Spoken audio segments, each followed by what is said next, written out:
Good evening everyone, and welcome to a slightly earlier Gundam news than usual, because of course I will be visiting the new Gundam later on in the week.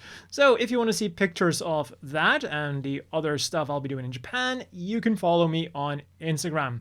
And because of this, there is also of course some less news to go over, but we did get the open network test for Gundam Breaker 4. And what a test it was. Although I gotta be honest, when I first started playing it, my impressions were rather So, the game is all about customizing your Gunpla up the wazoo and then chaining the attacks of your arsenal of weapons. And they come in the form of standard weapons, option skills, and extreme skills. Basically, it's supposed to be pure action with very little downtime. And it is really fun. The problem is just that I did not get this feeling at all during the tutorial. Instead of getting a decked out Gunpla that immediately allows you to experience the game as you should experience it, you're getting an RX-78-2. It has one beam saber, one beam rifle, one option skill, and two extreme skills, one of which is a healing skill. And keep in mind that the average build will be dual wielding both close and long range weapons, will have 4 option skills and 4 extreme skills. Personally, I thought it might have been better to go with the Pokemon approach here and let us pick our starter Gunpla. Keep the RX-78-2 because it's iconic, include the Strike Freedom because it's both iconic and it has that loadout that the game expects you to have, and then for the third option, give us a custom Gunpla to immediately let everyone, including newcomers, know what exactly to expect from the game. A super custom Gunpla to kick ass with. But I was stuck with the RX-78-2, so instead of focusing on unleashing as much punishment as possible, I could focus on the problems of the game. And I have 2 main gripes with it. The first one is the camera. By default, you will have an auto lock and you can switch targets with the right stick. Left and right switches to the left and right mobile suit, down switches to the closest enemy, and up switches to the highest priority target. And this sounds fine in theory, but in practice, the camera is really sluggish when it comes to following the target that you've locked onto. So it's not uncommon for them to go flying halfway off your screen. And what is your gut reaction as a gamer when the enemy is leaving your field of vision? You of course use your right stick to center on him again, which then changes your target. My second annoyance was with the boss battles against perfect grades.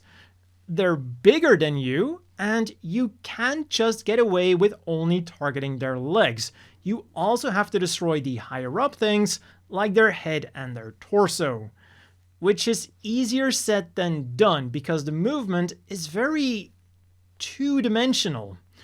You're either dashing on the 2D plane that you're on, or you're flying up and down. Like for example, you cannot lock onto the perfect grade's head and then dash from the ground straight to the head. And going to that exact height is also easier said than done. I found it very easy to either overshoot or undershoot. Also, there's a mistake in the tutorial. It says to point your left stick and hit circle to dodge, but you actually have to double tap circle to dodge. But fortunately, it wouldn't take me too long to get some cool new parts for my custom Gunpla, which I of course immediately gave a Titan's color scheme. And after this, the game literally became 10 times as fun. Cutting through the mobs immediately went from a slugfest to curb stomping them with my dual-wielded weapons, while keeping an eye on the recharge meter of my optional skills to then get the combo meter as high as possible. I didn't necessarily feel like I was putting a lot of thought into my fighting style, even on the highest difficulty, but the most important thing was, I was having a blast. And it instantly felt like a game that you would play like after a hard day at work, or if you want to unwind from something else. And the customization then was also incredible, with one huge improvement that I want to focus on. The big thing with the Gundam Breaker games is, of course, that they allow you to use parts from any Gunpla to create your own custom Gunpla. But one of the big problems in the past has always been that not every mobile suit is the same size, or has the same level of chonkness. A problem that builders have been facing in both the digital world and in the real world. But now, in Gundam Breaker 4, you can decrease or increase the size of individual parts within limits, which really impressed me with the gun tank's body. It's a pretty chunky part, but I really like the cannons, so I wanted to try it out on my custom Jagan. And just look at how sleek it looks at minimum size. I would have never expected anything from the gun tank to look good with a Jagan. Sufficient to say, I was really satisfied with this result. My only regret then was that I just didn't have enough time to really test out everything.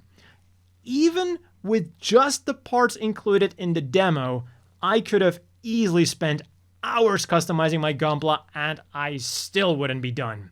That's just how many different things there are to adjust. Finally then, another thing that I did have some problems with was connecting to the multiplayer function. It took quite some trying to finally get into a team, but fortunately, once I got in, it was a lot of fun as well. And on top of that, the missions went by way faster with other people, so it was also way faster to gather cool Gunpla parts, which you can then use in the excellent customization. And talking about server problems, remember that last week I was joking about Gundam Breaker 4 getting a server crash? Well, we had some server problems with Gundam Battle Operation 2, resulting in the clan match that was scheduled for July the 20th being cancelled, and players seemed to be mostly unsurprised. In more positive GBO2 news then, the 6th anniversary is coming up, and they just announced that the next machine will be their first 5-star mobile suit, the Xi Gundam. Meanwhile, on the figure front then, it was all about these super deformed Gundams with the FW Gundam Converge line. First up, there was the 26th volume of their regular sets, meaning that in November, you'll be able to get the Gundam, Kukuro Zawan's Island version, Kukuro Zawan's Custom Zaku, the Infinite Justice Type 2, the Eclipse Gundam, which is the 300th FW Gundam Converge figure, the Jim Cannon, and the Jim Cannon Immortal 4th Team version. They go for $693 in a pop, which is around $4 US. They'll come with a soda-flavored piece of chewing gum, and they're also available as a 10 set. From Premium Bandai then, pre-orders went up for the FW Gundam Converge Strike Gundam Full Weapon Set, which quite literally comes with all of the Strike Gundam's standard weaponry. We've got 2 armor Schneiders, a beam rifle, an active beam saber, the Strike Bazooka, a shield, the L Striker, a new Sword Striker, a new Launcher Striker, and of course, the ability to morph them together into the perfect Striker. And if you want, you can also use them on the Eclipse Gundam, because sharing is caring. And what is also slated for a November release is the 2nd volume of Niformation sticker wafers. They go for $143 in a pop, which is less than $1 in today's exchange rate, and each packet contains 1 chocolate flavored wafer and one of 36 stickers with designs taken from Zeta Gundam, G Gundam, and Gundam 00. And in other news, Gundam Silver Phantom has been nominated for the 81st International Film Festival in Venice.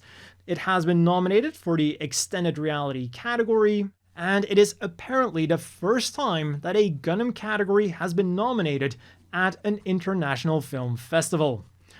As for the things you could get this week then, on the 19th, the second lineup of Harobooks books went up for sale. The LEDs have 3 levels of brightness, they're powered by 3 AAA batteries, and for 4,389 yen a pop, 28 US, there's either the standard green Harobooks book or the pink Gundam Seed Freedom Harobooks book Type 2. And then just today, the Gundam Seed Freedom Glitter and Glamours Lacus Klein has become available from arcades across Japan. She's about 22 centimeters tall, which is 8.6 inches, and as far as price figures go, she looks okay. For this week's reading material then, the next chapter of the G Gundam novel went up online, in Japanese of course, and alongside it, we also got some new character profiles. I don't have the time to go over them right now, but I will have them linked down below. Moving on to the apparel news then, where we got some more cool G Gundam things from Strict G. On the 20th, we got these Japanese art-inspired t-shirts for 5,830 yen a pop, 37 US. There's a black one with the Shining Gundam, a navy one with the Master Gundam, and a white one with Master Asia. And alongside them, pre-orders went live for these hand fans, which are made in collaboration with Nishikawa Shoroku Shoten. They go for 5,500 yen a piece, 35 US, are slated for an August release, and are available in Domon or in Master Asia. And if you can't beat the heat with those fans, then at the very least you can wipe away that sweat with these Gundam Seed inspired hand towels from Bankore. They go for 1,815 yen a pop, 11 US, are slated for a September release, and the available designs are Kira Yamato Blue, Atheron Zala Red, Lacus Klein Pink, and Kigali Eula Alpha Yellow. Kigali fans might still not be getting a figure, but at the very least, they can now wipe their tears away with this towel. And as always, let's quickly wrap things up with the polls. With the upcoming release of the new P-Fever Gundam Unicorn Pachinko machine, Gundam.info wants to know which mobile suit in it has the best V-fin. The Unicorn Gundam, the Banshee, the Ireland Custom, or the Gustav Karl. And their current standing is exactly the same, with each option being pretty much locked in already. And really, is anyone surprised that the unicorns are leading by a large margin? But this did not stop me from voting for the Ireland Custom. I highly doubt it's gonna be able to get to second place, but I did my best.